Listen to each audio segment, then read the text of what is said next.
Bismillahirrahmanirrahim.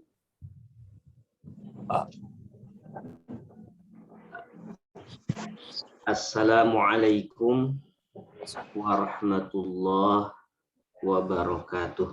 Waalaikumsalam warahmatullahi wabarakatuh. Terima kasih Septi telah membuka majelis air mata murojaah ini. Semoga semua yang hadir di majelis ini di penghujung tahun 2021 ini diberikan oleh Allah Subhanahu wa taala kemantapan dalam iman, semakin bertambah usia kita, semakin mantap iman kita, semakin tak tergoyahkan. Dan semoga Allah Subhanahu wa taala juga memantapkan cinta kita kepada Quran kita, cinta kita kepada hafalan Quran kita, sehingga tidak akan pernah bisa berubah selamanya. Sekali cinta kepada Quran tetap cinta selamanya. Semoga juga diberikan oleh Allah Subhanahu wa taala kemantapan dalam keistiqomahan menjaganya, karena istiqomah ini yang disebut as-subut wal istimrar fil ibadah. As-subut tetap, mantap, teguh, wal istimrar terus menerus dan selalu fil ibadah, di dalam ibadah. Ini kunci untuk merasakan kelezatan dari ibadah itu sendiri. Murojaah itu menjadi lezat kalau sudah istiqomah. Menghafal Quran itu menjadi lezat rasanya kalau istiqomah. Ibadah-ibadah yang lain seperti sholat, seperti puasa juga ada kelezatan di situ ketika sudah istiqomah. Dan ketika istiqomah ini mantap, dimantapkan oleh Allah Subhanahu wa taala, maka itu satu kenikmatan yang lebih lezat lagi. Semoga di akhir tahun ini berakhirnya ketidakistiqomahan dan mantapnya keistiqomahan semakin bertambah. Semoga akhir tahun kita menjadi keberkahan, dan sebenarnya akhir tahun yang dimaksud di bulan Desember ini, tahun 2021, adalah akhir tahun yang dibuat oleh manusia itu sendiri. Adalah dibuat oleh manusia itu sendiri. Tidak dibuat berdasarkan ketentuan di dalam Al-Quran, juga tidak dibuat berdasarkan ketentuan dalam sunnah. Akhir tahunnya dibuat oleh kesepakatan manusia. Meskipun tentu sistem kalendernya, sistem kalender matahari untuk mengetahui musim-musim, atau juga sistem kalender bulan yang berdasarkan pergerakan bulan setiap bulannya, Al-Quran. Bahkan bulan Qamariyah itu jelas sekali dalam surah At-Taubah. Inna iddatasy syuhuri 'indallahi 12 syahran fi kitabillahi yauma khalaqas samawati wal ardh. Sesungguhnya jumlah bulan dalam setahun itu menurut Allah adalah 12 bulan semenjak Allah ciptakan langit dan bumi. Itu sudah jelas 12 bulan. Tetapi bulan pertama apakah yang pertama, bulan apakah yang pertama, dan bulan apakah yang terakhir, itu tidak dijelaskan dalam ayat dan juga tidak dijelaskan di dalam sunnah. Maka kita menyebut akhir tahun ini tak lain sebenarnya hanya kesepakatan manusia saja. Bahkan mungkin kita juga bolehlah membuat ulang tahunnya sendiri, akhir tahunnya sendiri. Misalkan seperti itu. Hanya saja momentum ini tentu biasanya karena lita'lamu adadas sinina wal hisab, agar kamu mengetahui adadas sinin, jumlah tahun, wal hisab, juga mengetahui hisab. Sebut saja di antara makna hisab itu adalah waktu. Jadi menyandarkan hidup kita kepada tahun, di situ ada muhasabah. Karena seringkali manusia itu lupa sudah sejauh mana dia melangkah di dunia ini, maka dibuatlah tahun-tahun di mana seseorang bisa muhasabah, termasuk bulan ini, di mana kalender kerja kita rata-rata menggunakan kalender ini, maka inilah muhasabah kita. Jangan sedikit pun ada kaitannya dengan ajaran-ajaran yang tidak ada ketentuannya di dalam hafalan kita, baik hafalan Quran maupun hafalan sunnah. Mungkin menyebutnya bagi hafiz Quran ini tidak ada dalilnya dalam hafalan kita gitu ya. Karena hafalannya itu Quran dan sunnah. Tidak ada hafalan, tidak ada dalilnya dalam hafalan kita. Karena sebenarnya sesuatu itu akan menjadi dalil memang ketika sudah kita mengetahui dengan hafal yang dijadikan dalil itu. Bismillahirrahmanirrahim. Alhamdulillahirabbil alamin. Wassalatu wassalamu ala asyrafil anbiya'i wal mursalin sayyidina Muhammadin khatamin nabiyyin wa ala alihi wa sahbihi ajma'in. Amma ba'du.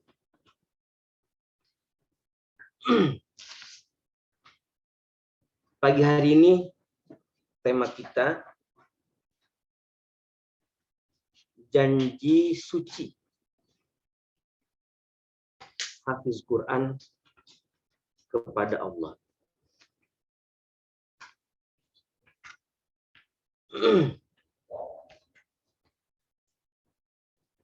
Di sini ada perjanjian seorang hafiz Quran dengan Allah.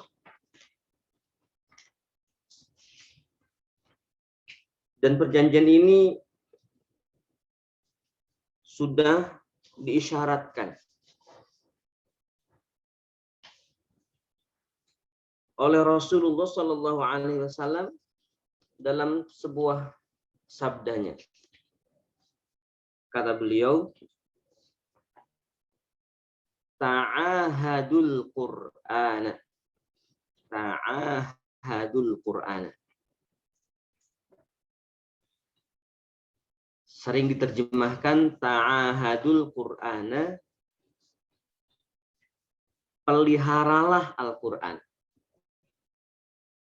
Maksud pelihara Al-Quran itu adalah menjaga hafalan Al-Quran. Ini terjemahan yang umum dari kalimat dalam sabda Nabi, ta'ahadul Qur'an. Lalu makna yang sebenarnya apa dari ta'ahadul Qur'an itu? Apakah sekedar memelihara dan menjaga hafalan? Ternyata tidak. Diksi ta'ahadu kalau ditasrif menjadi ta'ahada, ya ta'ahadu ta'ahudan fahuwa muta'ahidun wa dzaka muta'ahadun. Ta'ahad la tata'ahad. Itu masuk dalam wazan tafa'ala. Tafa'ala. Asalnya dari kata al-ahdu. Dari kata al-ahdu. Artinya apa? Al-ahdu itu artinya janji. Asal kata dari al-ahdu, artinya janji. Misalkan dalam surah Al-Baqarah ayat 100. Awa kullama ahadu ahdan nabadahu fariqum minhum ahda. Ahdan di situ. Awa kullama ahadu ahda. Apakah setiap kali mereka mengikatkan sebuah janji, sekelompok dari mereka melempar jauh janji itu. Ini tentang janji Yahudi yang selalu tidak pernah ditepati. Janji Yahudi yang selalu tidak pernah ditepati. Ahdan di situ. Jadi al-ahdu itu artinya janji. Di antara makna janji dalam kata al-ahdu tersebut terdapat di dalam surah Al-Baqarah ayat 100 tadi. Ini contoh bahwa al-ahdu itu memang artinya adalah janji. Lalu ta'ahada. Ketika satu kata kerja, sebut saja fi'il dalam bahasa Arab, dimasukkan ke dalam wazan fa'ala, lalu setelah itu wazan tafa'ala. Apa bedanya? Saya ambil contoh kata nasoro. Nasoro. Biasanya di pesantren selalu kosakata yang muncul untuk kalimah fi'il ini kosakata nasoro, yansuru, artinya menolong. Artinya menolong. Nasoro yansuru, artinya menolong. Contoh kalimatnya seperti ini. Nasoro Muhammadun aliyan. Contohnya, nasara Muhammadun aliyan. Muhammad menolong Ali. Nasara Muhammadun aliyan. Muhammad menolong Ali. Nah, ketika kata nasara dimasukkan ke dalam wazan fa'ala menjadi nasara, nunnya dipanjangkan, nasara. Jadi nasara Muhammadun aliyan. Nasara Muhammadun aliyan. Maknanya bukan sekedar menolong. Di situ ada makna musyarakah atau saling. Saling menolong antara Muhammad dan Ali. Muhammad saling menolong dengan Ali. Jadi di sini masing-masing antara orang yang namanya Muhammad dengan yang namanya Ali masing-masing menolong dan masing-masing ditolong. Muhammad menolong Ali juga ditolong Ali. Ali menolong Muhammad juga ditolong Muhammad. Itu namanya musyarakah. Jadi fi'il, pekerjaan menolong ini dilakukan oleh kedua-duanya secara silang dan secara saling. Nasara Muhammadun aliyan. Jadi ada kesepakatan bersama di situ. Nah, sekarang menggunakan wazan tafa'ala. Tafa'ala. Jadi tanasara. Ada huruf ta di awal, tanasara. Huruf ta di awal, kemudian sodnya dipanjangin, tanasara. Apa maknanya? Maknanya pertama makna saling seperti tadi nasara, dan yang kedua makna penguatan, makna penguatan. Jadi kalau nasara Muhammadun aliyan yang tadi sebelumnya, Muhammad dan Ali saling tolong menolong. Kalau tanasara Muhammad dan Ali saling tolong menolong secara kuat, secara sesungguhnya, secara benar-benar. Nah, huruf ta di awal ini menunjukkan kesalingan yang begitu kuat, kesalingan yang begitu kuat. Nah, sekarang dari contoh nasara kemudian nasara kemudian tanasara, sekarang masukkan kepada kosakata al-ahdu. Misalkan al-ahdu itu dari kata ahida. Ahida. Ahida ya'hadu ahdan. Ahida ya'hadu ahdan.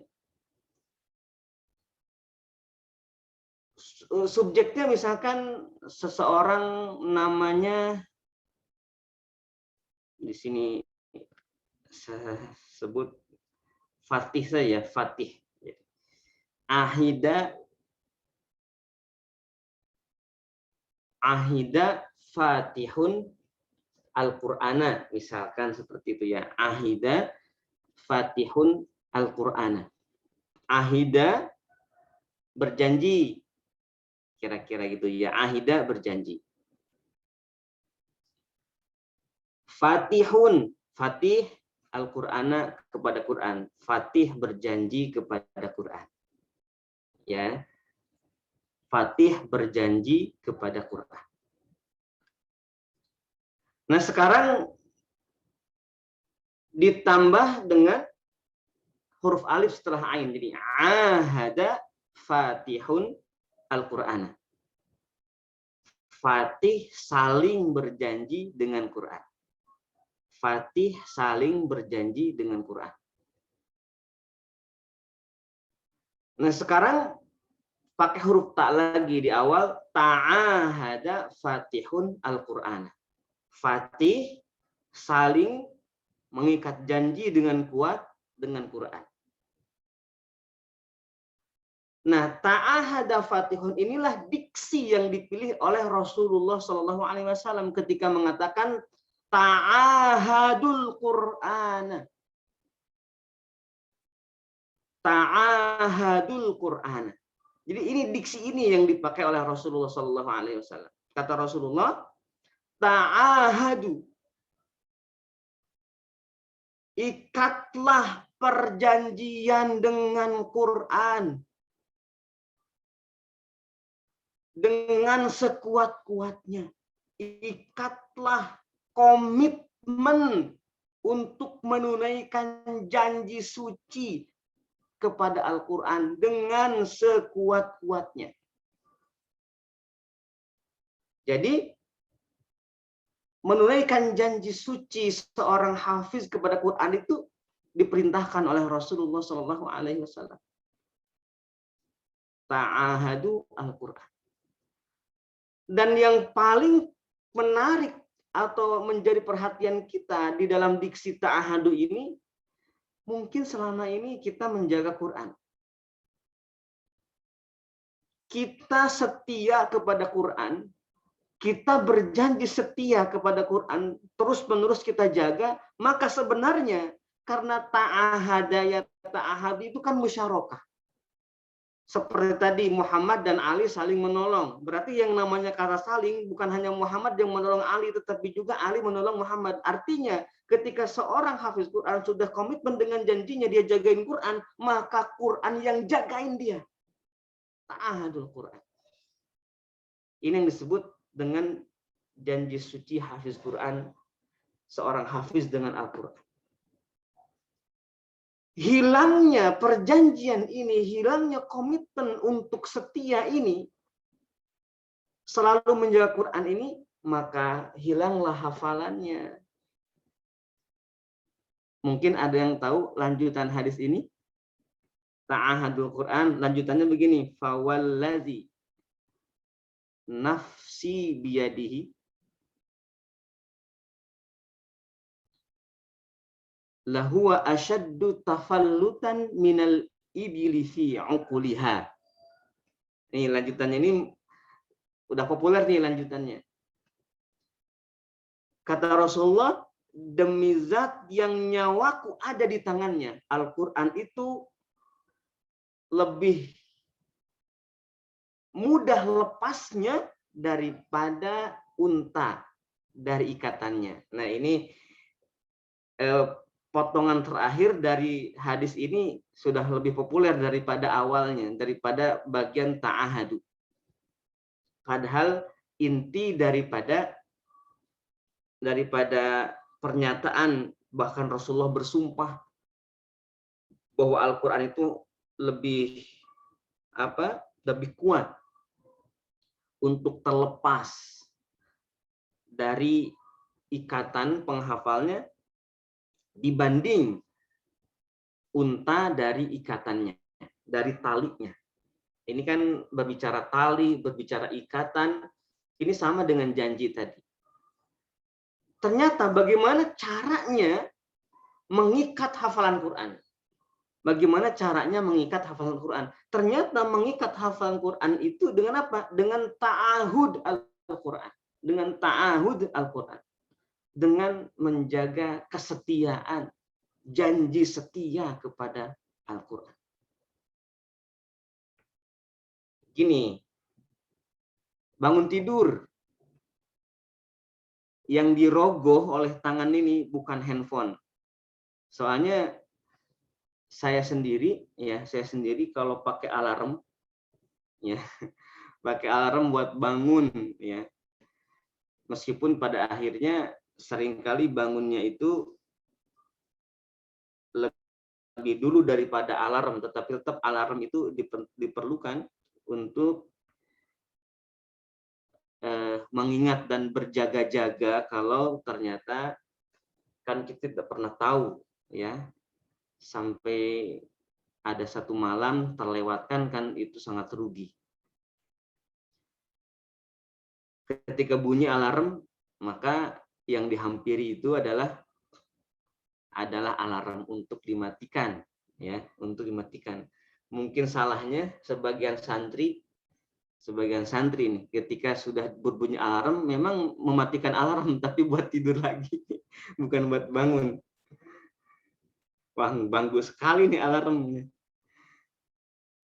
Nah, orang sekarang kelihatannya saya menjadi pemerhati bukan hanya memerhatikan orang, tapi memperhatikan diri sendiri.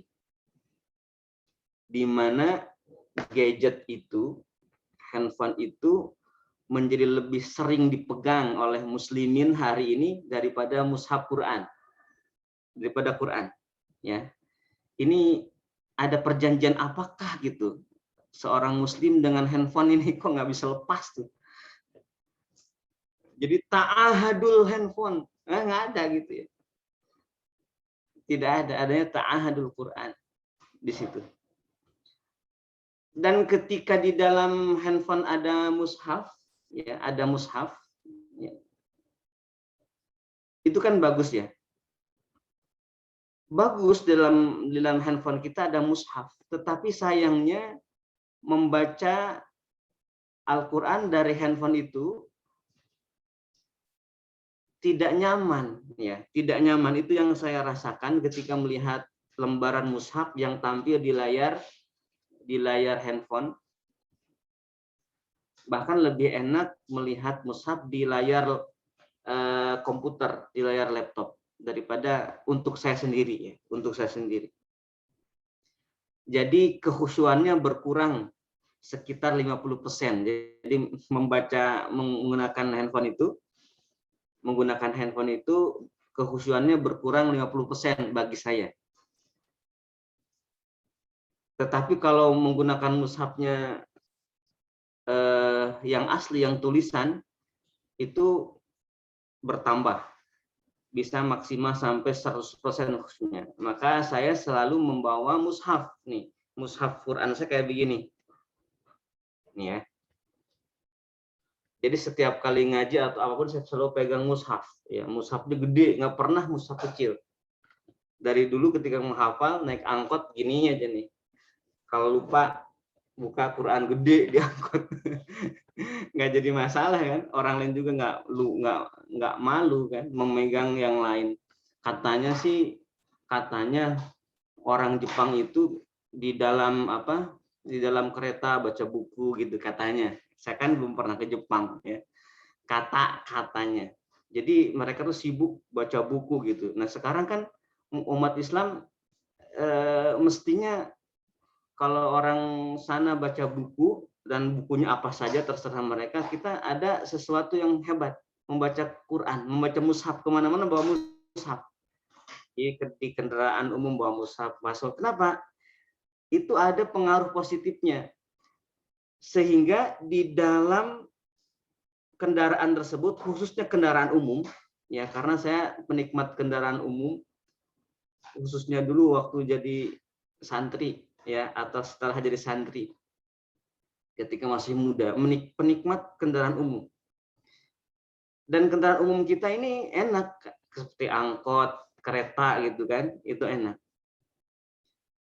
Menjadikan apa? Menjadikan tidak bermaksiat di dalam angkot itu, tidak bermaksiat di dalam kereta itu. Kenapa? Ya bagaimana bermaksiat? Orang di tangan kita ada Quran. Matanya tertunduk kepada mushaf, jadi tidak jelalatan.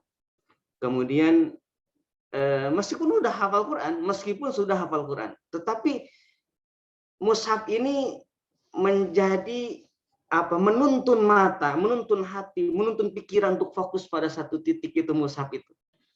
Maka benarlah kalau para ulama mengatakan membaca sambil melihat mushaf itu di antara kebaikan. Karena ternyata di situ ada menambah pahala. Nah ini yang disebut janji suci hafiz dengan Quran. Jadi di kemana-mana pegang Quran. Jadi kalau mau pergi ketinggalan handphone itu nggak masalah, tapi kalau ketinggalan mushaf itu masalah. Harus balik lagi walaupun sudah setengah perjalanan. Nah balik lagi. Kenapa? Kok balik lagi? Mohon maaf, mushaf saya ketinggalan. Seperti itukah? Iya. Nah ini orang yang sudah setia dengan mushafnya. Ini mushaf ya, belum berbicara hafalannya, mushafnya. Karena seringkali mushaf itu mendapat lebih keberkahan, termasuk saya sendiri, meskipun begini, hampir murojaah tanpa mushaf itu saya lakukan hanya dalam sholat saja. Jadi murojaah tanpa mushaf itu saya lakukan dalam sholat. Kalau di luar sholat, ya saya pegang mushaf kayak gini. Meskipun nggak dibuka juga sih mushafnya, dipegang doang. Ya, kadang-kadang gitu. Tapi kalau ingin menambah pahala, harus dibukalah mushafnya. Jangan dipegang doang. Tetapi ketika sholat, kan kita akan mengurangi khusyuk justru kalau melihat mushaf, kalau dalam sholat ya.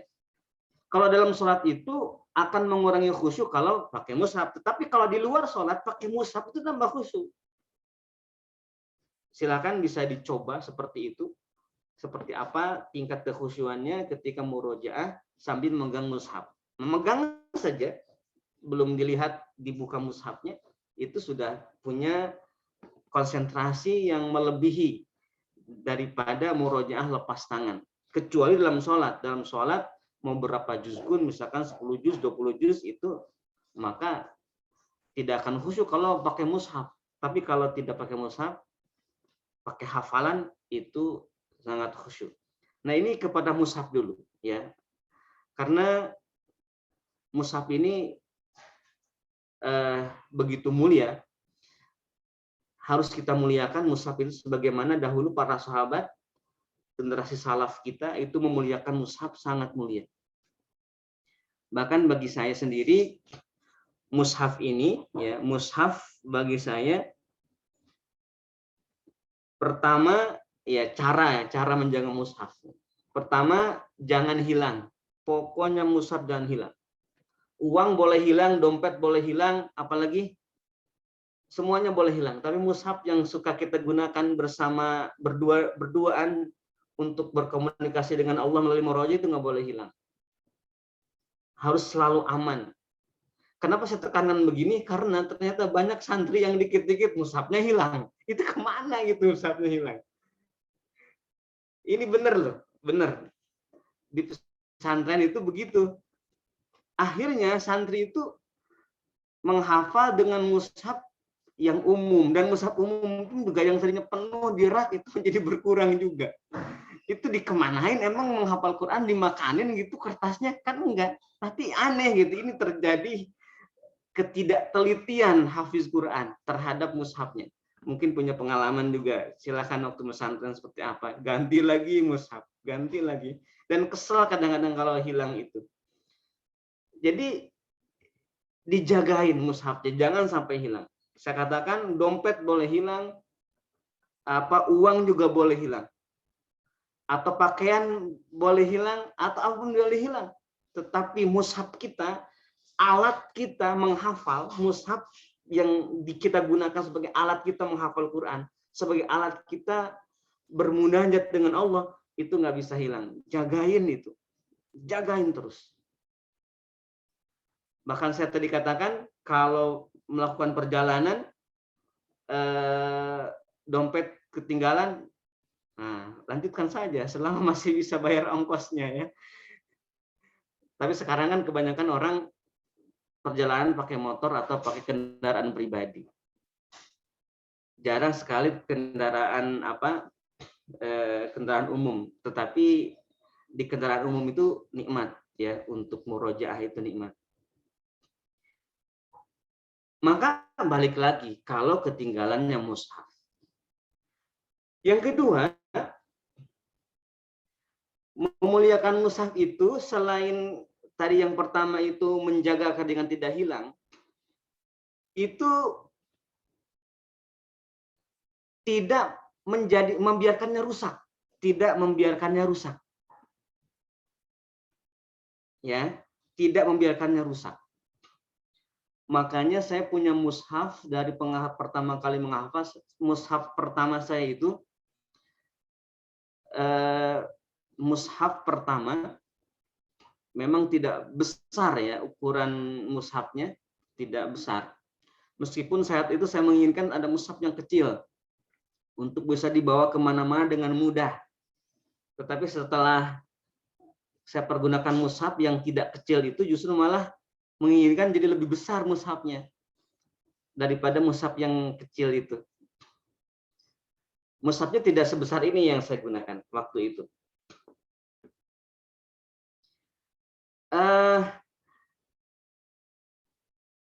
Dari awal saya pakai sampai kemudian disita, jadi nasib mushaf saya itu disita di Masjidil Haram. Disita di Masjidil Haram di Mekah. Kenapa? Karena ketika di Masjidil Haram saya simpan mushaf saya di rak mushaf kan banyak tuh di Masjidil Haram, ada rak mushaf. Nah, jadi mushafnya itu kan cetakannya beda dengan cetakan Arab. Nah, biasanya kalau ada cetakan non Arab itu disimpan, diamankan oleh petugas. Ya, diamankan oleh petugas. Saya simpan di situ, saya ke toilet, pas saya ngambil di situ, loh nggak ada, udah kesita petugas gitu ya. Yang jelas andai pun mushaf saya harus hilang, ternyata hilangnya di tempat yang paling suci di semesta ini. Dan hilangnya bukan karena jatuh atau kemana-mana, tetapi memang ketika saya klarifikasi, memang diamankan. Bukan dirusak, diamankan. Karena, dan disimpan, kalau misalkan mau diambil lagi bisa. Ternyata udah saya lama, ketahuan udah lama gitu ya. Udah lama baru dapat informasi, katanya mau diambil lagi bisa. Waduh, kalau dulu saya tahu informasi ini, saya ambil lagi gitu. Saat itu nggak tahu informasi itu. Dan bagaimana cara mengambilnya juga saya tidak tahu. Diamankan. Jadi bukan hilang jejaknya kemana, tetapi dirawat gitu ya oleh petugas agar tidak tercampur antara mushaf-mushaf cetakan Arab dengan cetakan yang lain. Nah, mushaf itu tidak ada yang robek sedikit pun dan tidak yang lecek, sampai ke jilid-jilidnya pun juga masih bersih. Ya, ke jilidnya pun juga masih bersih. Ketika kemudian misalnya sudah ada mulai tanda-tanda merobek, cepat-cepat lem. Jangan sampai rusak. Jangan sampai rusak. Apalagi sampai sobek gitu kan. Waduh, ya. Sampai sobek satu lembar misalkan buru-buru. Apa namanya? Buru-buru dilem lagi. Ini caranya menjaga mushaf. Biar nanti Quran menjaga kita. Dan saya ini selalu contoh ya, ini bukan saya sebenarnya, tetapi mencontoh para ulama dahulu, para generasi salaf. Saya hanya paling tidak mempraktekkan sebagian kecil dari tradisi adab ulama-ulama salaf kita dahulu. Semampu saya lah, semampu saya. Untuk menjaga mushaf itu agar tidak apa namanya, agar tidak rusak gitu. Kenapa? Karena ada ternyata santri ya, kalau saya amati melihat mushafnya udah jilidnya udah lepas, tapi nggak dibetul-betulin. Ya yang namanya rusak lepas itu kan keseringan dipakai ya. Keseringan dipakai pasti juga rusak gitu ya. Keseringan dipakai. Justru malah aneh kalau kemudian ada orang punya Quran nggak rusak-rusak juga jadi aneh. Berarti nggak dibaca-baca dong gitu kan. Ya maksud saya ketika rusak itu, ketika terjadi kerusakan buru-buru dibetulin. Dan jangan sembarangan menyimpannya atau membukanya sehingga mudah rusak. Itu maksud saya. Agar tetap utuh. Itu yang kedua.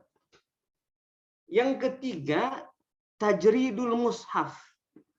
Tajridul mushaf itu membersihkan mushaf dari segala selain Quran. Sekali lagi, membersihkan mushaf dari segala sesuatu selain Quran. Ya. Ini yang paling penting.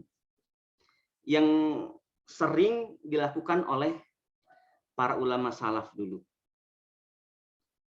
Maka saya kalau mencari mushaf, ya, mencari mushaf ke toko mushaf itu mencari mushaf yang terbitan masa lalu, meskipun rosemnya masih terbitan masa lalu, atau terbitan Saudi, ya cari di situ. Tapi kalau terbitan Saudi itu biasanya nggak dibeli itu, tetapi kita bisa dapat gratis, ya terbitan Saudi itu, karena wakaf itu sebenarnya. Cuman rada-rada sulit tuh kita kalau nggak punya jaringannya. Tapi kalau tahu jaringannya, bisa kita mengajukan dan meminta untuk santri-santri. Mushaf Madinah disebutnya, ya mushaf Madinah. Itu bersih di dalamnya. Di dalamnya bersih. Ya, kemudian mushaf-mushaf zaman masa lalu juga bersih. Cuman hanya saja mushaf kita di Indonesia, mushaf masa lalu itu huruf-hurufnya, tulisannya belum sepenuhnya Rosem Utsmani. Ya, itu di antara kekurangannya. Jadi rosemnya belum Rosem Utsmani sepenuhnya. Masih ada yang belum Rosem Utsmaninya di dalamnya. Tapi kalau mushaf terbitan Madinah itu sudah Rasul Utsmani dan bersih. Kenapa saya mencari mushaf yang zaman dulu? Ini kan juga termasuk mushaf jadul nih, mushaf jadul ya. Ini belum lama beli, baru sekitar 6 bulan lah ini. Sekitar 6 bulan belinya. Nyari ke toko kitab, toko buku ya, toko mushaf di situ. Aneh sih tukang tokonya, karena setiap kali saya masuk ke toko modern nggak ada mushaf jadul itu. Kalau mushaf Madinah memang nggak ada karena nggak dijual di toko itu ya. Nggak ada katanya mushaf itu mushaf zaman lalu, masa lalu. Justru adanya di toko kitab ya, di toko kitab yang juga tradisional, baru di situ ada mushaf yang lama. Kenapa saya cari? Kenapa? Biar saya melihat mushaf itu bersih. Bersih.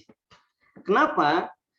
Zaman sekarang mushaf, mohon maaf, sudah tidak bersih, banyak warna ya, banyak catatannya, banyak embel-embel. Nah, kayak begini nih. Contohnya, saya dapat dikasih mushaf kayak gini. Ya. Mushaf ini kayak begini tuh tampilannya. Kotor banget di dalamnya itu. Ini yang paling laris sekarang, mushaf ini yang paling laris. Paling laris karena ini mushaf buat menghafal Quran, ya. Buat menghafal Quran katanya. Ya, ini kotor di dalamnya, maksudnya banyak coretannya, banyak warna, banyak tanda. Jadi mengotori hati saya jadinya ketika melihatnya itu. Saya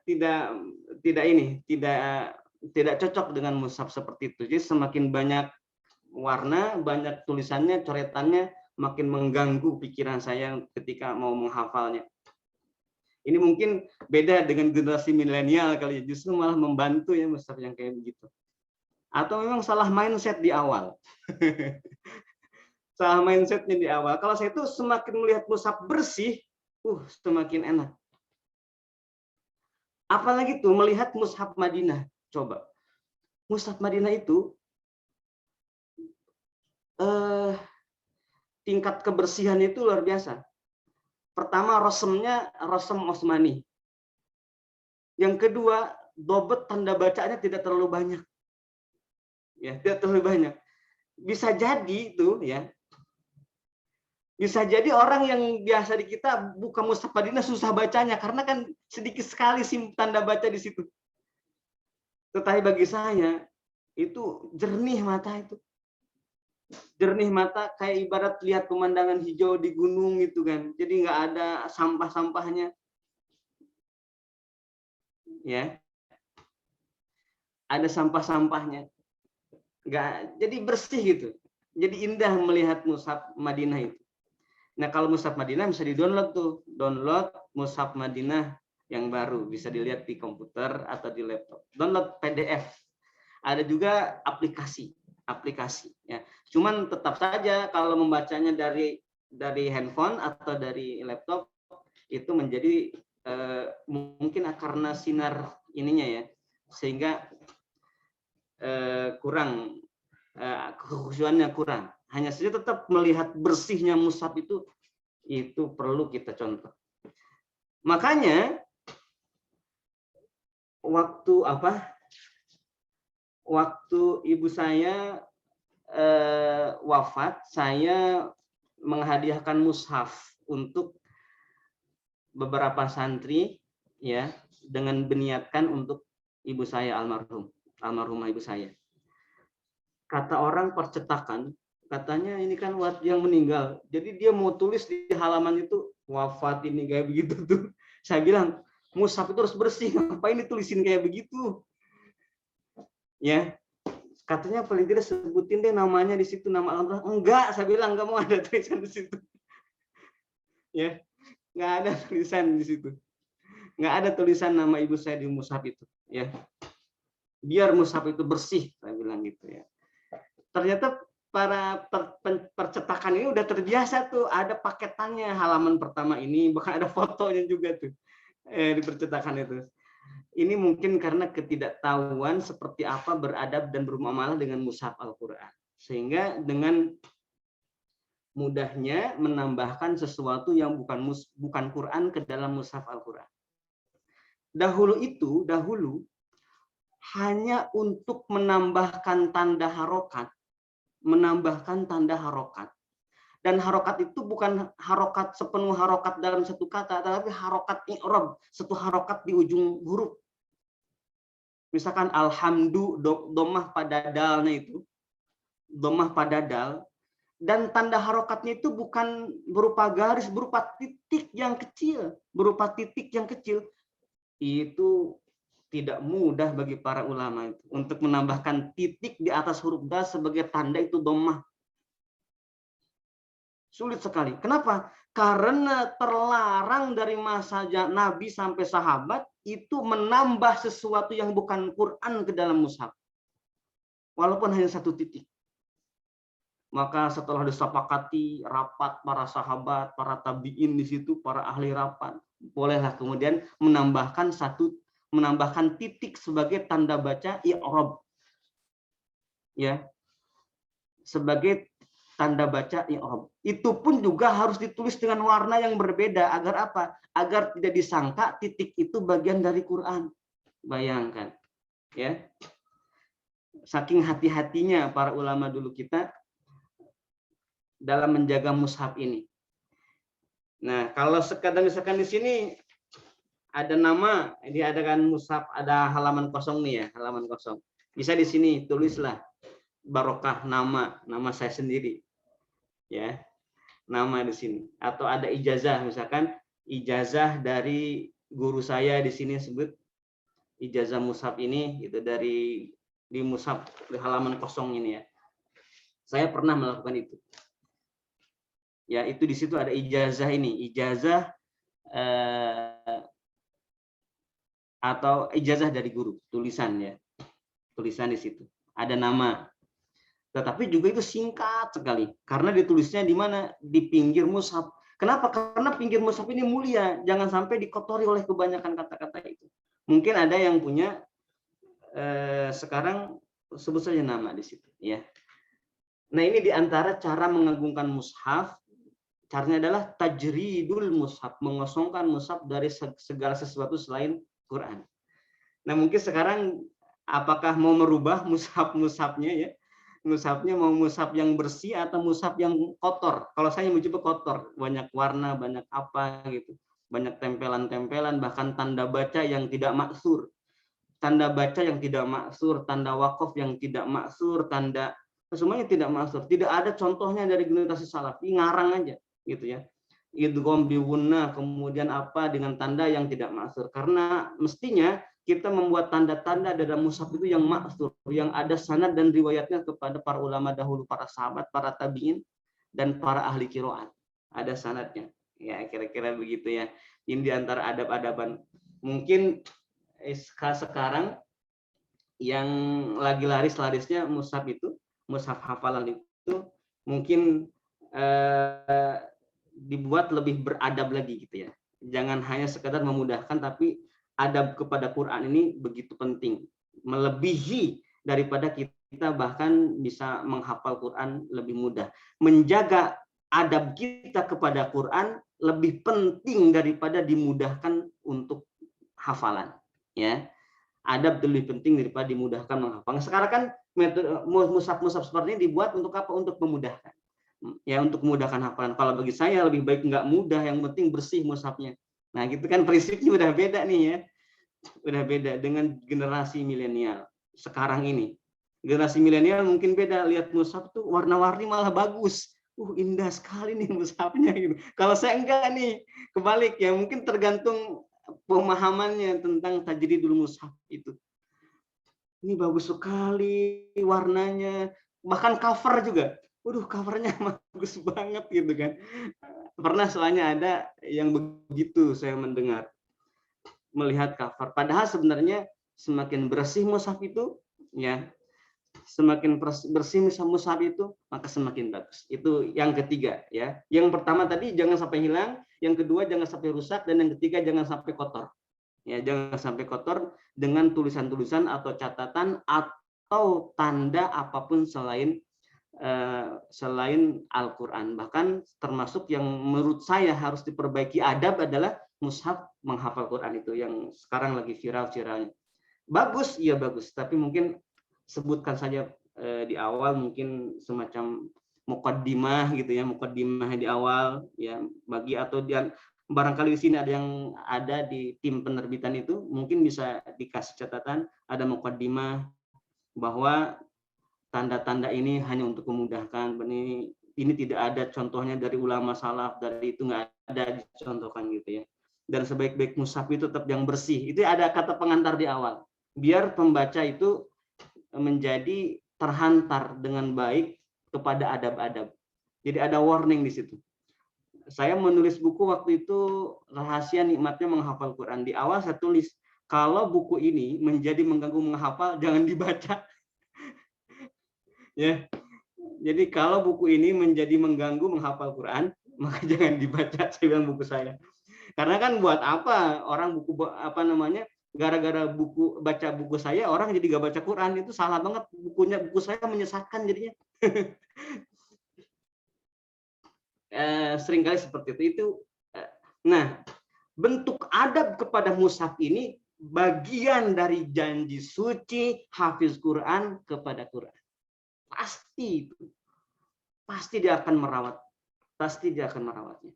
Nah, bermula dari merawat mushafnya sedemikian rupa, begitu bersih, maka berlanjutlah kepada apa? Kepada komitmen berjanji menjaga apa? Menjaga mushaf di hatinya. Menjaga mushaf di hatinya. Jadi ketika seseorang sudah hafal Quran, berarti mushaf itu pindah ke hati. Mushaf itu pindah ke hati. Nah sekarang kan mushaf yang ada di hati itu sesuai dengan mushaf yang dilihat kita. Kalau warna-warni gitu kan mushafnya jadi warna-warni juga dalam hatinya itu. Ya, ada tanda ini, tanda itu. Waduh, pusing saya jadinya ya. Saya itu diminta untuk mengkoreksi mushaf yang mau saya tunjukkan itu. Diminta untuk koreksi. Ya saya sudah koreksi. Tetapi koreksian ini bukan penerbit, tetapi koreksian dari penyelenggara wakaf untuk wakaf mushaf. Jadi ada lembaga wakaf mau mencetak mushaf seperti ini gitu, ya, minta ke saya untuk koreksiannya. Atau saya bilang saya nggak sepakat jadinya dengan mushaf yang ini. Ternyata nggak bisa diganti juga karena udah kerjasama rupanya dengan si penerbit tersebut. Terus buat apa saya koreksi ini kira-kira? Ketika sudah tidak bisa diubah sama sekali, ya. Nah, ketika sudah hafal Quran, ya, maka sebenarnya apa yang ada di hati kita itu mushaf. Jadi hati kita mushaf kita yang sebenarnya. Maka membaca menggunakan mushaf yang tampil di depan kita atau kita memejamkan mata, kita membaca mushaf kita sendiri dalam hati, ya, itu pun juga perlu adab-adabannya. Bisa dibayangkan ya. Nah, kalau kita melihat, kalau mushaf saja jangan sampai hilang nih, mushaf jangan sampai hilang. Mushaf jangan sampai rusak dan mushaf jangan sampai kotor. Apalagi mushaf itu hati kita sendiri. Jangan sampai hilang Qur'annya, jangan sampai hilang, jangan sampai rusak, dan jangan sampai kotor. Ya, jangan sampai kotor dengan coretan-coretan yang lain. Bisa dibayangkan ada hati hafiz Quran, tapi dalam hatinya ada dendam. Waduh, itu kayak gimana Qur'annya itu? Ya, wah kotor banget itu. Ya kalau bahasa sayanya silakan saja kamu mengotori hati kamu, tapi jangan pernah bersinggungan itu kotoran dengan Quran yang ada dalam hati kamu. Bahaya.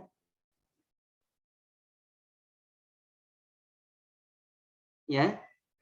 Nah, setiap maksiat yang dilakukan oleh hati itu adalah noda-noda mushaf kita yang bikin hilang hafalannya, yang bikin rusak hafalannya, yang bikin kotor. Ada sombong misalkan, sifat sombong ada dalam hati. Bisa dibayangkan seburuk apa tampilan mushaf dan sekotor apa tampilan mushaf dalam hati kita itu karena disiram oleh rasa sombong itu.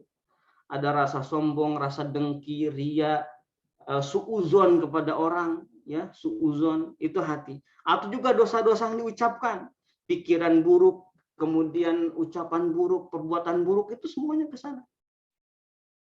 Gitu ya, masuk ke dalam hati. Wah, jadi hati itu pembuangan sampah jadinya, tempat pembuangan sampah.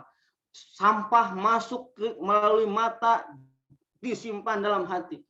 Sampah masuk lewat lidah, mulut, simpan dalam hati.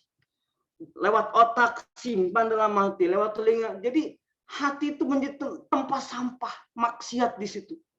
Bagaimana bisa Al-Quran akan betah di situ? Pasti pergi. Dan andai pun ada Quran di situ, bisa dibayangkan ada mushaf Quran dibuang ke tempat sampah, ke tempat kotor, seperti apa merindingnya hati kita. Kita bayangkan tempat sampah begitu kotor, najis di situ tempat itu, tetapi di situ kita melihat selembar mushaf Quran. Pasti hati kita seperti apa? Kita selamatkan. Nah sekarang hati kita dan lihat tempat sampah itu. Jangan sampai tempat sampah itu pindah ke hati kita. Ini janji setia seorang hafiz Quran, harus menjadikan hatinya itu kiblat atau masjid, ya, karena di situ tersimpan Quran, bukan dijadikan tempat sampah karena pikiran, karena dosa hati atau dosa apapun yang terkumpul semuanya di situ. Kalla bal rana ala qulubihim ma kanu yaksibun. Maka Quran tidak bisa selamatkan di situ. Hafalan tidak bisa diselamatkan dan tidak ada janji setianya di situ hafiz Quran kepada Qurannya. Maka penting sekali untuk menjaga. Jadi menjaga Quran itu bukan hanya sekadar dengan murojaah, tetapi dengan menjaga maksiat. Itu paling penting, ya. Dan juga menjaga, intinya juga menjaga dosa-dosa hati, jangan sampai masuk ke dalam hati. Dari mulai menjaga mushaf, menjaga hati, lalu disitulah murojaah. Misalkan begini, kok murojaah saya nggak nempel-nempel ya? Kadang-kadang murojaah yang nggak nempel itu jadi kebaikan loh, jadi kebaikan. Kenapa? Karena dalam hatinya masih banyak dosa. Agar apa? Kenapa murojaah nggak nempel dalam hati, sementara dalam hatinya banyak dosa? Agar apa? Agar tidak campur antara Quran dengan dosa. Kira-kira begitu. Makanya semakin kita murojaah, maka murojaah kita itu seperti air yang menyirami terus hati kita sehingga bersih. Nah setelah bersih barulah masuk. Maka saya berkata kepada diri saya sendiri, ya, kepada diri saya sendiri, sekali saja ada kesombongan hafiz Quran, sombong hafiz Quran, misalkan, wah saya nih orang suci gitu, hafiz Quran orang suci, jadi merasa suci ya hafiz Quran ini, itu malah jadi kotor, ya. Hafiz Quran merasa suci, hafiz Quran merasa paling banyak ibadahnya, hafiz Quran merasa mulia, apalagi misalkan paling mungkin hafalannya, merasa hafalannya paling lancar, paling mungkin, paling hebat. Allahu Akbar. Mau disimpan di mana janji suci kita kepada mushaf kalau seperti itu? Malu, ya. Nggak bisa hafiz Quran itu seperti itu, nggak bisa. Makanya kalau kita sudah bisa menjaga dengan tenang hati kita, bisa menjaga mushaf kita dengan baik, kita murojaah saja. Adapun nanti mungkin atau tidak, saya sering katakan di majelis ini, andai pun kita tidak mungkin di dunia, pasti Allah berikan mungkin itu di akhirat. Justru pas tengah penting-pentingnya untuk mungkin nanti di akhirat nanti. Itu kenapa? Karena kita ini setia banget kepada Quran. Dengan cara apa? Dengan menjaga dengan apa menjaganya? Dari mushafnya kita jaga, adabnya kita jaga, hati kita jaga dari perbuatan maksiatnya. Murojaah, silakan. Setelah itu murojaah, mau nempel atau tidak, yang jelas setiap murojaah itu akan membersihkan hati dan akan menjadikan mungkinnya nanti di akhirat. Gitu saja. Ya, makanya sekarang yang misalkan belum mungkin hafalannya, nggak usah sedih karena nggak mungkinnya. Sedih itu mungkin bisa penyebabnya misalkan banyak dosa, sedihnya di situ. Kalau nggak mungkinnya nggak sedih, justru malah keuntungan agar Quran nggak bercampur dengan dosa dalam diri kita. Makanya di antara nikmat bagi saya gitu ya, atau bagi hafiz Quran secara umum, ketika melakukan maksiat ada hafalan yang lupa, itu nikmat. Berarti seorang hafiz sudah bisa menyelamatkan kesucian Quran agar tidak bercampur dengan noda dirinya. Gitu. Diselamatkan dulu Qurannya. Gitu. Tidak bisa. Maka dalam sebuah hadis juga ada kalimat la yasriku sariku hina yasriku wa huwa mu'min, katanya begitu. Seorang pencuri tidak mencuri ketika mencuri dalam keadaan iman. Jadi ketika dia mencuri, imannya hilang dulu baru dia mencuri. Nggak campur gitu. Ya, nggak campur gitu. Kita mencuri, imannya hilang, mencuri berhenti, imannya datang lagi. Nah, ini juga hafalan Quran sama. Misalkan lagi mencuri, ini dosa kan, berarti sebelum mencuri hilang dulu hafalannya. Ketika dia, masalahnya adalah ketika sudah berhenti mencuri belum tentu hafalan itu balik. Itu masalahnya, nggak spontan. Harus dimurojaah. Kira-kira itu tentang janji setia hafiz Quran kepada Quran. Mengambil dari sabda Nabi, ta'ahadul Quran. Jagalah Al-Quran, Al-Quran menjaga kamu. Ikatlah Quran. Dengan penjagaan yang kuat, nanti Quran mengikat kamu. Karena sesungguhnya, kata Nabi, demi zat yang nyawaku ada di tangannya, Quran itu lebih cepat terlepasnya dibanding unta dari ikatannya. Kita ikat Quran kita, itulah janji setia. Jangan sampai, mungkin begini, ada orang yang mengatakan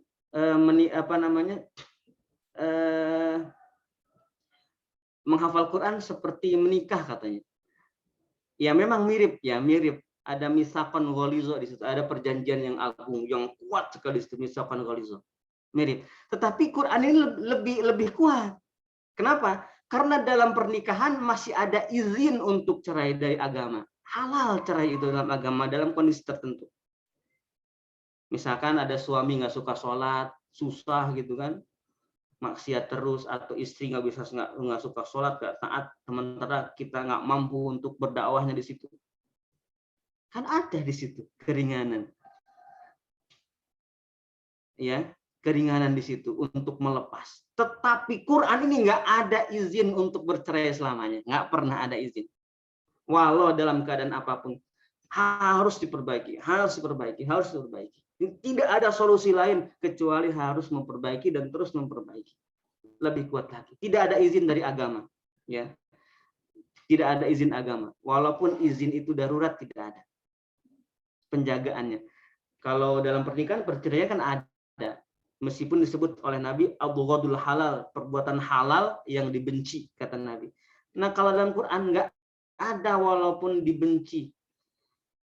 Nggak ada yang halal untuk ditinggalkan, untuk bercerai dengan Quran.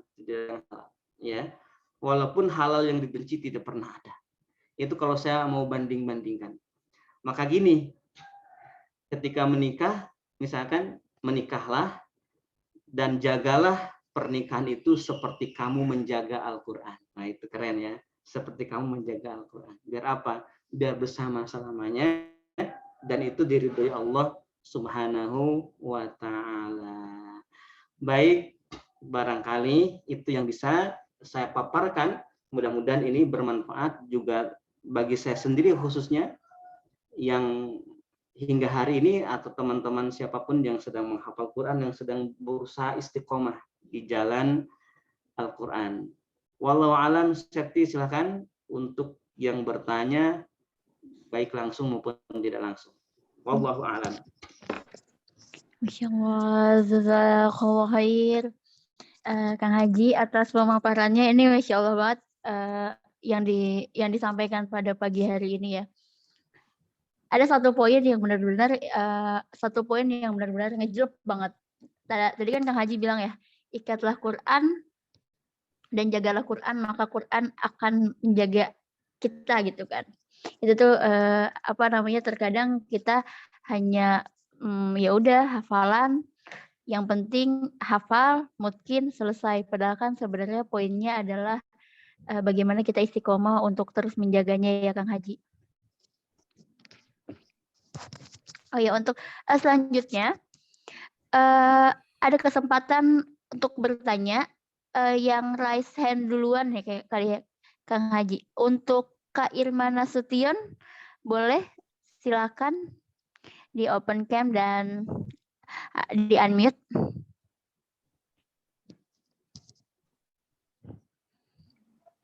Kak Irma Nasution. Assalamualaikum warahmatullahi wabarakatuh. Waalaikumsalam warahmatullahi wabarakatuh. Waalaikumsalam warahmatullahi wabarakatuh. Terima kasih Ustazah telah mempersilahkan saya untuk bertanya. Izin Kiai, saya mau bertanya. Yang pertama, tadi Kiai bilang kita megang Quran ya, megang mushaf, walaupun kita dalam keadaan murojaah. Nah, saya seperti itu Kiai. Bahkan kalau nggak buka mushaf itu, saya buyar gitu, lari-lari yang saya baca. Terus, tapi saya pernah ditegur, gimana mau kuat hafalan kalau murojaah aja itu masih buka Quran gitu. Nah, itu bagaimana Kiai? Kemudian yang kedua, bagaimana sih sikap kita sebagai penghafal Quran agar mencerminkan Al-Quran? Karena saya sedih kali Kiai kalau misalnya ada gitu kan, kayak mungkin saya sendiri atau teman-teman yang lain ketika melakukan kesalahan gitu, selalu orang mengecapnya itu percuma menghafal Quran. Terus kalian tuh penghafal Quran. Nah, saya jadi ngerasa hina Kiai. Apa karena kami yang salah atau gimana? Mohon penjelasannya Kiai. Terima kasih. Baik. Neng Irma harus bersyukur kepada Allah Subhanahu wa taala. Bersyukur karena apa? Karena diberikan rasa bersalah ketika jatuh pada perbuatan kesalahan, perbuatan yang salah. Jadi nikmat betul tuh kalau kita salah terus Allah kasih sadar bahwa kita ini salah. Itu nikmat. Karena kesadaran ini yang akan menjadikan kita terangkat di mata Allah. Maka dalam hikam disebutkan sebuah perbuatan salah, sebut saja maksiat, yang menyebabkan pelakunya menjadi hina di mata Allah. Merasa butuh banget sama Allah gitu, merasa butuh banget sama Allah. Itu kebaikan. Bahkan lebih baik dibanding dengan punya amal tetapi menjadi tidak sopan ke Allah. Ya, menjadi tidak sopan ke Allah. Yang disebut sombong tadi itu. Habis Quran sombong dan lain-lain. Adapun kata-kata orang kepada kita, biasanya begini, kata-kata orang itu. Saya selalu melihat kata-kata orang itu baik. Meskipun itu diksinya memang buruk, misalkan begini. Hafiz Quran misalkan terlihat maksiat. Ya. Maksiatnya apa? Misalkan ya nggak tahu ya maksiatnya seperti apa Hafiz Quran. Selain tak sombong tadi itu atau tidak murojaah dan lain-lain. Misalkan sebut saja maksiatnya mendengarkan sesuatu yang diharamkan. Mendengarkan sesuatu yang diharamkan apa? Nguping ya, kayak apa? Gibah ya, gibah gitu ya. Gibah misalkan seperti itu ya. Itu maksiatnya. Padahal kita tidak gibah misalkan. Kita tidak gibah, tetapi kita tertuduh gibah. Maka tuduhan itu akan semakin kita mampu untuk berintrospeksi. Jadi hilangkan dulu semua kejayaan kita, hilangkan dulu semua kebanggaan kita. Hilangkan dulu. Karena biasanya kata-kata orang itu akan menyinggung perasaan kita kalau kita merasa mulia. Kalau kita nggak merasa mulia, apapun itu nggak bakal tersinggung kita. Jadi kita berada di atas dulu, kemudian ada kata-kata orang wah kamu ahli maksiat gitu ya. Kamu ahli maksiat kata orang tersebut. Kamu habis Quran tapi maksiat kata orang ya, kata orang. Itu ketika kata-kata itu akan menyinggung dan tidak enak apabila kita memang merasa tidak maksiat, merasa mulia. Tetapi kalau kita merasa, khususnya saya misalkan, iya benar, bisa jadi maksiat yang kita lakukan atau yang saya lakukan itu lebih besar daripada maksiat yang diketahui oleh orang itu. Kenapa? Kalau toh ternyata kata-kata itu menjadi alasan pelebur dosa-dosa kita. Senang jadinya. Dikata-katai buruk sama orang jadi senang. Imam Ja'far As-Shadiq katanya ketika ada orang yang mengata-ngatai tidak benar itu selalu didengarkan. Didengarkan dengan baik. Didengarkan dengan baik. Terus dia bilang, kamu sudah marahnya gitu kan. Didengarkan dengan baik. Terus ada santri yang berkata, wahai imam, kenapa Anda dikata-katai buruk seperti itu malah senang gitu dan tidak marah? Imam Ja'far As-Shadiq berkata, bagaimana aku tidak marah? Aku punya Tuhan, Allah. Allah itu ada beberapa manusia yang kafir kepada Allah. Apakah Allah langsung mengazab? Tidak. Banyak manusia yang tidak menganggap Allah itu Tuhan, menghina Allah, tetapi Allah itu tetap Maha Rahim, Maha Rahman, Maha penerima taubat. Bagaimana ini ya? Aku hambanya, ada orang seperti itu, bagaimana aku tidak bisa menjadi penyayang seperti Tuhanku? Kira-kira begitu. Ya. Ini yang harus dimiliki oleh seorang yang hafiz Quran, ya, seorang hafiz Quran.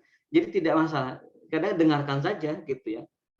Kadang-kadang omongan tuh begini, omongan tuh ya. Jadi katanya omongan dasar ya, omongan di dunia tuh gini.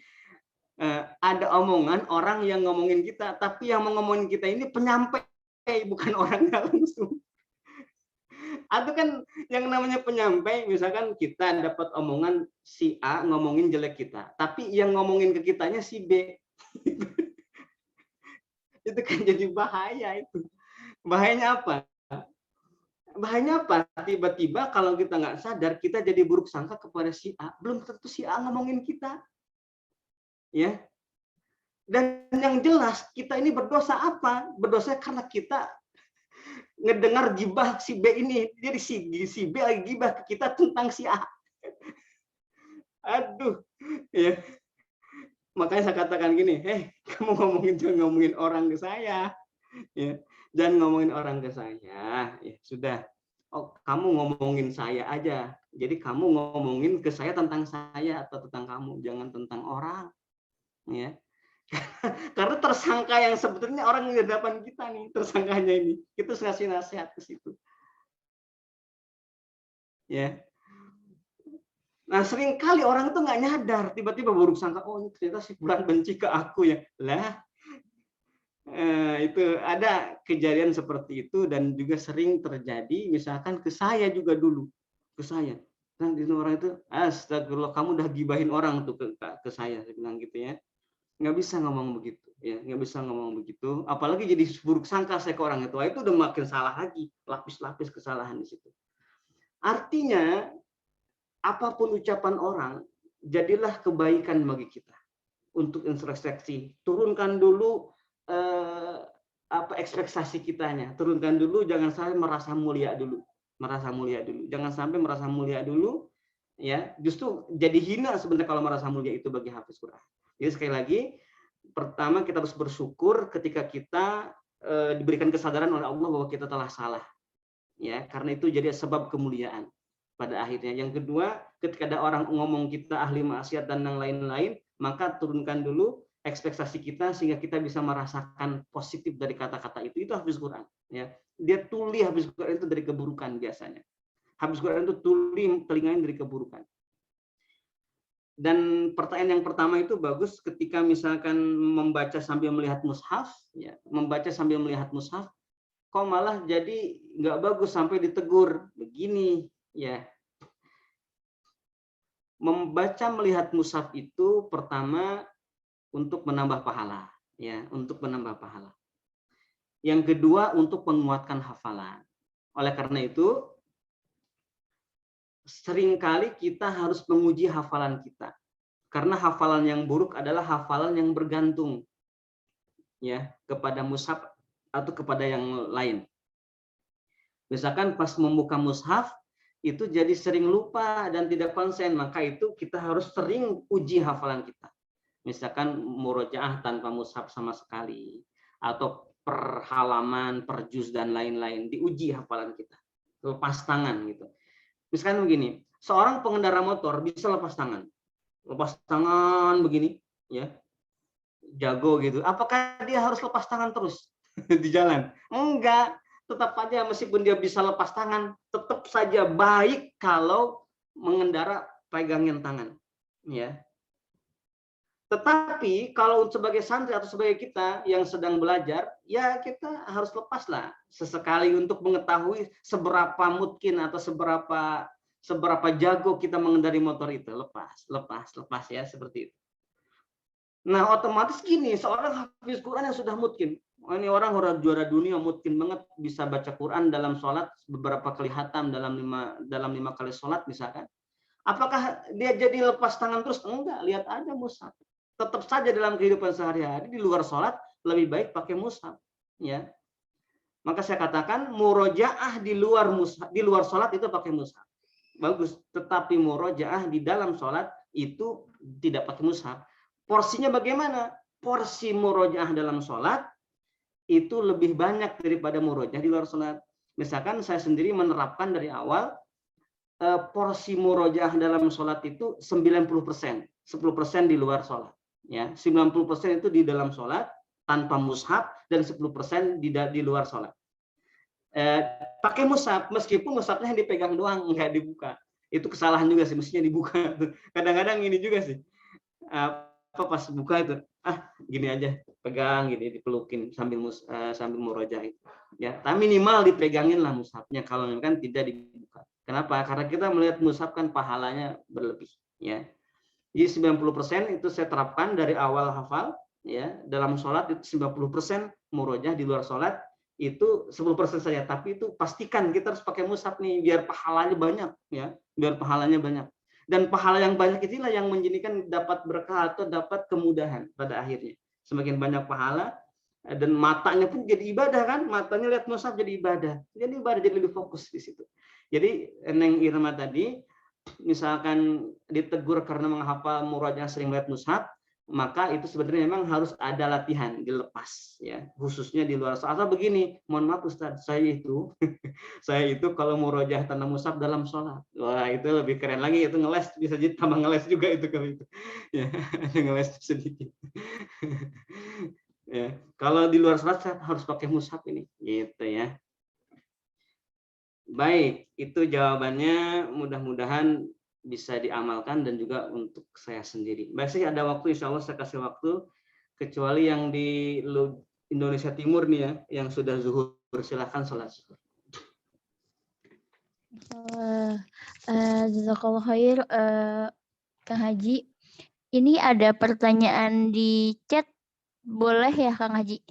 Boleh, kalau bisa disusun dari yang pertama bertanya, dari menitannya tuh bisa dilihat.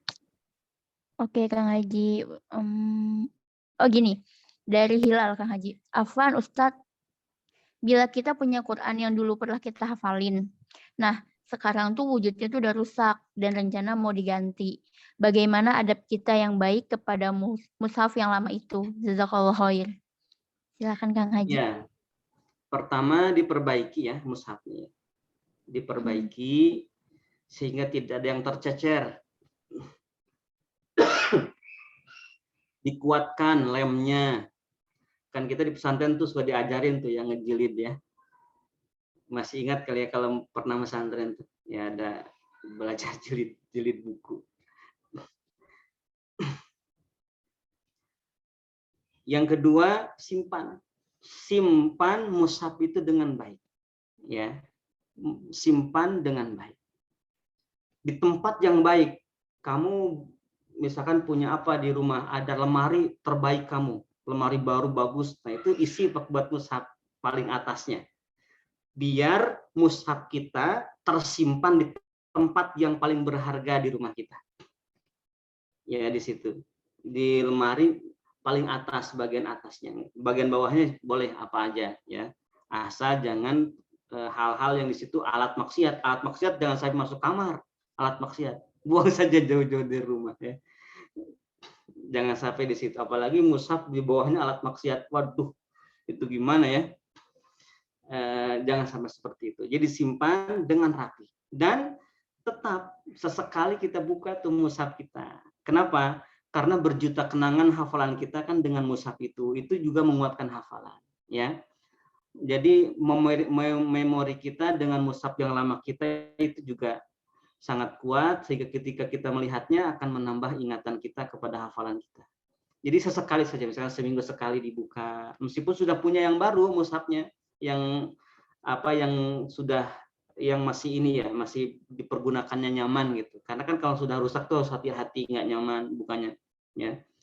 Sesekali, seminggu sekali lihatlah mushaf itu. Lihatlah kenangan-kenangan waktu menghafal pertama dengan mushaf itu kan juz 1. Jadi mushaf ini menghafal juz 1, misalkan juz 2 ke sana udah pindah mushaf. Itu kan kenangannya di situ. Ya, ada kenangan di situ dan harus dijaga. Itu cara menjaganya ya. Cara menjaga itu pertama diperbaiki, dikuatkan jilidnya, kemudian disimpan di tempat tinggi yang paling bagus, dan ketiga tetap dibuka ya, dipegang, disentuh, dibersihkan, paling tidak misalkan sebut sajalah seminggu sekali, gitu, sepekan sekali. Untuk apa? Karena kan nggak bisa mushaf disimpan saja begitu kayak museum kan, nggak bagus kan, yang namanya mushaf harus dibaca ya. Wallahu a'lam, itu jawabannya. Insyaallah. Baik, Kang Haji. Ini masih ada waktu untuk menjawab, Kang Haji? Silakan, saya kasih sampai jam 11.15. Iya, waktu Indonesia Barat ya, waktu Indonesia. Iya. Baik, Kang Haji. Ini ada yang raise hand, Kang Haji. Gimana? Boleh? Silakan. Yang raise hand ada Kak Salma dari Jakarta. Silakan, Kak. Boleh di open cam. Syukron Kak Septi. Bismillahirrahmanirrahim. Assalamualaikum warahmatullahi wabarakatuh. Waalaikumsalam. Waalaikumsalam. Afwan Ustadz, terkait menghafal ini kan kalau proses menghafal kadang itu kan kalau dibarengi dengan tilawah, kalau secara hitung-hitungan manusia kurang gitu ya waktunya kalau disambil dengan tilawah gitu. Apa harus didahulukan ziyadah dulu ataukah dua-duanya atau ziyadah saja gitu. Itu yang pertama. Yang kedua mungkin bisa sedikit tipsnya untuk menghafal biar lebih cepat masuk. Karena kalau sebagai ibu-ibu rumah tangga kan biasa kalau ada kerjaan gitu ya, untuk ayat-ayat yang panjang itu biasanya harus dengan melihat mushaf gitu. Kalau ayat pendek mungkin baca 1-2 kali bisa langsung nangkap, tinggal diulang-ulang gitu. Apakah metode dengan memenggal untuk menambah ziyadah itu bagus seperti itu, ataukah harus dibaca satu ayat yang panjang gitu berulang-ulang? Seperti itu, Ustaz. Makasih. Baik. Pertanyaan yang bagus dan bisa mewakili semua juga ya pertanyaan ini. Pertama, ketika ziyadah dan tilawah, maka prioritaskan ziyadah. Setelah ada waktu sisanya baru tilawah ya. Mengapa? Karena ziyadah itu mengulang-ulang ayat sampai hafal. Misalkan hanya satu ayat saja menghafal, tapi kan diulang sampai berapa kali. Kalau dijumlahkan itu bisa sampai 1 juz loh, 1 halaman itu. Ya. Sementara pahala dari Allah untuk yang membaca Quran itu pahalanya per huruf, bukan banyaknya ayat yang berbeda yang dibaca.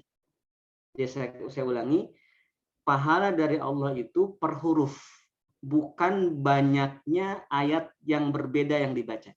Meskipun baca surah Al-Ikhlas, tetapi bacanya sampai 1000 kali, itu udah berapa juz tuh hurufnya, ya banyak. Jadi ziyadah, karena pahalanya itu sudah pasti dapat. Pahala tilawah pasti dapat dengan ziyadah ini. Pahala yang mana? Pahala yang berjuz-juz itu dapat, ya. Pahala yang berjuz-juz itu dapat dengan ziyadah ini. Karena pahala berhitungan berdasarkan jumlah huruf, dan jumlah huruf itu termasuk pengulangan, bukan huruf-huruf yang baru ke depan terus. Pengulangan huruf-huruf itu. Yang kedua, menghafal adalah tradisi ulama salaf, tradisi para sahabat, ya. Tradisi Rasulullah, tradisi tradisi para sahabat, tradisi para sahabat soleh. Jadi kalau membaca Quran tilawah tanpa hafal itu bid'ah. Mohon maaf nih ya, bahasanya rada-rada ini bahasa saya saja. Kenapa? Karena Rasulullah kan membacanya hafalan, ya. Berarti kalau kita membaca nggak hafalan itu bid'ah, ya. Utsman bin Affan dia kalau membaca itu pakai mushaf, tetapi kan bukan berarti membaca mushaf nggak hafal, tetap hafal, ya. Jadi pada masa itu membaca pakai mushaf itu keutamaan, bukan karena nggak hafal. Kalau sekarang kan enggak. Kenapa pakai mushaf? Karena nggak hafal. Kan jadi kurang keren. Kalau dulu itu kenapa membaca pakai mushaf? Menambah pahala. Ya, itu jadi bagus. Karena itu tradisi ulama salaf kita. Maka ziyadah prioritaskan, ya. Ziyadah prioritaskan daripada tilawah tanpa di situ ada pengulangan untuk menghafal, ya. Itu yang kedua, kenapa ziyadah itu lebih diprioritaskan, karena itu tradisi ulama salaf kita, ya. Kita contoh para sahabat dalam bertilawah Al-Qur'an ini, itu dengan hafalan. Setelah itu baru tilawah. Ini porsinya, ya. Kalau bentrok misalkan waktunya, karena ibu-ibu tahu sendiri misalkan banyak sekali kegiatan kebaikannya. Jadi ibu-ibu itu di rumahnya itu banyak sekali amal solehnya. Yang sebenarnya itu amal soleh kewajiban suaminya, tetapi dikerjakan semua, ya, oleh oleh ibu-ibu sangat luar biasa. Makanya ibu-ibu kata jangan dilawan karena banyak sekali malaikat bersamanya, ya, nggak bisa dilawan. Nah, bagaimana kalau bentrok waktunya antara ziyadah dan tilawah? Maka mana yang diprioritaskan? Ziyadah lagi, biar tilawahnya bisa besok, bisa bisa nanti lagi. Terus pertanyaannya, nggak hatam-hatam dong, Ustaz. Sekali lagi pahala itu jumlah huruf bukan hatam, ya. Jumlah huruf bukan hatam, ya. Jumlah hurufnya. Orang yang hafal Quran kan seayat bisa dibaca sampai 10 kali. Itu berarti satu halaman tuh lebih, ya. Bahkan diulang lagi bisa sampai 50 kali loh satu ayat. Itu kan berapa kali hurufnya? Sama dengan berapa? Udah seperempat juz itu, ya. Satu ayat tapi setara seperempat juz. Kira-kira begitu, ya. Jadi kadang-kadang gini, ada nafsu nih, ada syahwat di sini, ada syahwat. Wah, jadi kalau hatam Quran itu misalkan hatam Quran itu sampai surah An-Nas itu ada kepuasan secara nafsu, secara syahwat. Ya. Ya memang secara syahwat itu kalau nggak hatam sampai surah An-Nas itu nggak puas syahwat, tapi kan kita ibadah bukan karena syahwat, bukan karena nafsu, tapi karena Allah. Makanya kalau kita hatam di surah An-Nas, maka jangan berhenti di surah An-Nas. Kita lompat langsung ke Al-Fatihah lagi. Biar apa? Biar Al-Quran itu seperti lingkaran. Jadi di mana dia mengawali, di situ dia mengakhiri. Ya. Kalau misalkan, makanya para sahabat atau para ulama salaf, minal jinnati wan nas, di situ nggak berhenti. Di situ langsung ke Al-Fatihah lagi, langsung ke Al-Baqarah lagi. Ya. Karena yang namanya khatam itu nanti, khatam Quran itu kapan? Khatam Quran itu ketika lidah sudah nggak bisa lagi baca, dan ketika hati sudah nggak lagi ada di dunia. Pas sakaratul maut itu khatam tuh, baru tuh, ya, itu khatam. Jadi khatam itu pas kita meninggal, mengakhiri hidup kita dalam keadaan terbaik, itu yang disebut dengan khatam. Ya, khatam tuh di situ. Bukan khatam di An-Nas itu khatam, bukan. Karena muter seperti itu. Nah, ini barangkali yang harus diketahui dengan betul, ya, adab-adaban membaca Al-Quran seperti ulama salaf. Jangan sampai kita membaca Al-Quran jadi keinginan kita sendiri. Jadi kalau saya sebutkan bid'ah, ya. Tapi bid'ah yang saya sebut ini enggak bukan dalam pengertian sesuatu yang diharamkan, ya. Tetapi memang itu tidak dicontohkan saja, ya. Meskipun itu memang sangat baik juga. Bagaimana menghafal agar lebih mudah? Apakah boleh memotong ayat panjang jadi potongan-potongan? Ya, kalau namanya menghafal pasti begitu, dipotong. Kalau tilawah kan nggak bisa. Misalkan tilawah, surah apa? Surah Al-Baqarah ayat 282 kan panjang tuh satu halaman kalau di mushaf biasa. Dipotong-potong tuh tilawah. Ya ayyuhalladzina amanu shadaqallahul azim. Kan nggak boleh tuh kalau tilawah begitu, ya. Atau lagi sholat, baca surah Al-Baqarah ayat 222, dipotonglah ilmu. Ya ayyuhalladzina amanu idza tadayantum. Allahu akbar. Itu nggak bagus ya. Tetapi kalau lagi ziyadah, lagi menghafal, ya, lagi menghafal itu bagus, ya. Itu bagus. Dipotong-potong seperti itu sesuai dengan kemampuan kita untuk bisa menghafalnya dengan mudah. Misalkan standar kita adalah surah Al-Fatihah ayat 1. Alhamdulillahirabbil alamin. Maka semua ayat yang panjang dipotong seukuran Al-Fatihah ayat 1. Semuanya dipotong. Gitu. Tapi kalau cara motongnya, bacaannya saja, nggak usah mushafnya dipotongin, dipotongin gitu, dikasih tanda, nggak usah. Dipotongin bacaannya saja, mushafnya nggak usah ditandain pakai tulisan. Jadi potong-potong dong gitu. Itu bid'ah lagi tuh. Kayak gitu kotor lagi nanti mushafnya ya. Seperti itu. Jadi silakan dipotong-potong untuk menghafal ya, untuk menghafal. Misalkan kita bisa mengukur nih, kemampuan saya menghafal itu kalau ayatnya ukurannya Al-Fatihah ayat 1. Alhamdulillahirabbil alamin. Maka potonglah semua ayat seukuran itu. Oh, kalau saya misalkan nih kalau safety ini seukuran surah Al-Baqarah ayat 3. Wallazina yu'minuna. Panjang satu baris tuh. Oh, berarti satu baris potongannya. Ya. Disamain dengan kemampuan rata-rata kita ketika menghafal itu bagus. Tetapi ini bukan untuk ditilawahkan, juga bukan untuk dibaca dalam bacaan sholat dan lain-lain ya. Ini hanya untuk menghafal saja. Itu bagus seperti itu caranya, Bu Salma ya. Bismillah, insya Allah. Sudah jam 11.15. Semuanya mohon maaf.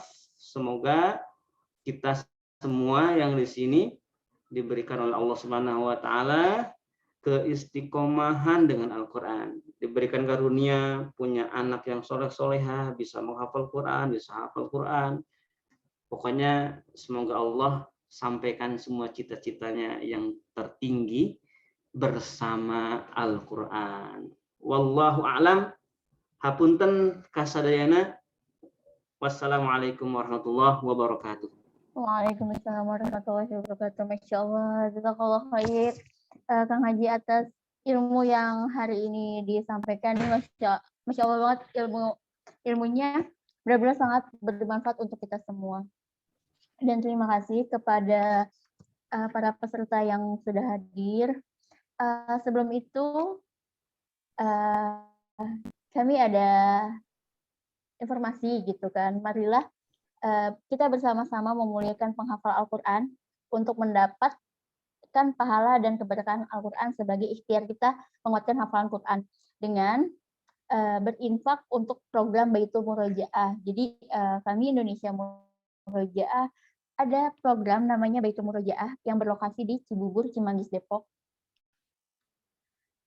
Nah, di sini sudah ada di layar screen. Teman-teman bisa melakukan transaksinya via BSI, GoPay, OVO, Dana, dan link aja gitu, dan bisa konfirmasi langsung ke nomor admin. Jadi teman-teman bisa banget bantu program Baitul Murojaah dan program dakwahnya Indonesia Murojaah pada rekening yang udah ada di layar gitu. Jadi kita juga bisa kecipratan pahala dari penghafal Quran gitu teman-teman. Jadi semoga kita semua diberi istiqomahan untuk terus belajar, untuk terus istiqomah, untuk terus menghafal Quran, murojaah gitu. Jazakallah khairan kasir kepada Kang Haji Deden Makyarudin atas segala ilmunya. Semoga diberi panjang umur, sehat, agar kita bisa terus penimba ilmu dari beliau. Gitu. Alhamdulillahirrahmanirrahim, acara demi acara sudah kita lalui. Semoga segala ilmu yang beliau sampaikan ini bisa dapat menjadi penolong dan membawa keberkahan bagi kita semua. Acaranya insya Allah ini di tahun terakhir, maksudnya hari ini adalah kajian air mata murojaah terakhir di tahun 2021.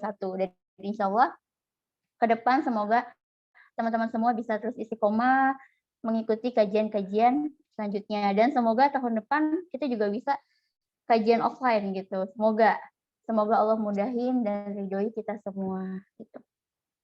Marilah kita tutup kajian pada pagi hari ini dengan baca hamdalah. Alhamdulillahirrahmanirrahim. Istighfar dan doa kafaratul majelis. Subhanakallahumma. Kurang lebihnya saya selaku MC mohon maaf jika banyak salah kata dan kurang berkenan di hati teman-teman.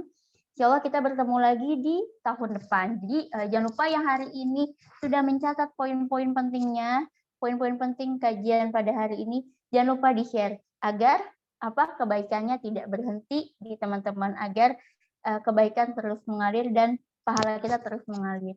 Jangan lupa tag Instagramnya Indonesia Murojaah @murojaah_id, dan jangan lupa subscribe YouTube-nya Indonesia Murojaah. Di sana banyak video-video materi dari Kang Haji, atau teman-teman yang memang belum sempat ikut kajian sebelumnya, itu bisa banget dilihat, atau mau lihat lagi nih biar menguatkan ilmunya lagi, bikin resume lagi gitu. Itu boleh banget di situ, diakses bebas gitu.